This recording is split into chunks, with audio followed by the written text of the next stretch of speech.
Despite the news, though, San Francisco is not planning to roll back its plan to allow live events. KRON 4's Dan Kerman is live for us at the SF Jazz Center with details on when live events can resume. A lot of people looking forward to that, Dan.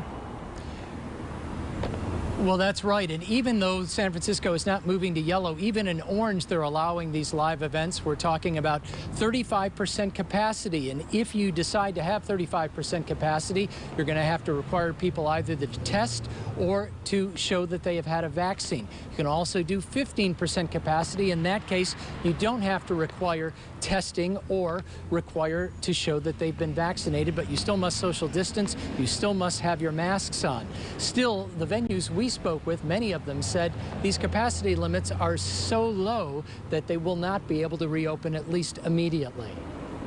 It's been a long time since there was a live concert like this one at San Francisco's Great American Music Hall.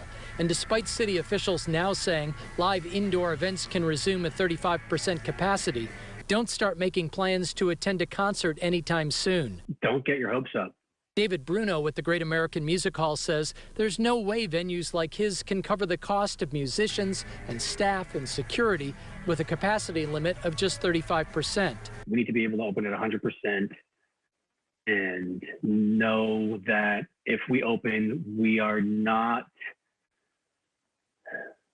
getting everything back up and running just to close it down again. The San Francisco Jazz Center was aiming for a January 2022 reopening.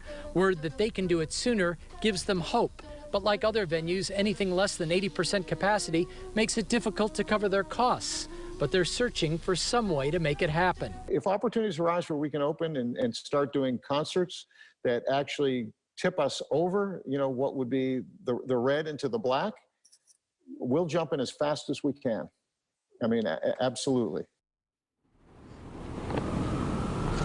Now, one thing that they're looking here at the SF Jazz Center is the possibility of having some people inside and doing some outside, meaning streaming some of it and having people pay as part of their membership for it that way to cover some of the costs. Now, the Warriors are in a much better financial situation.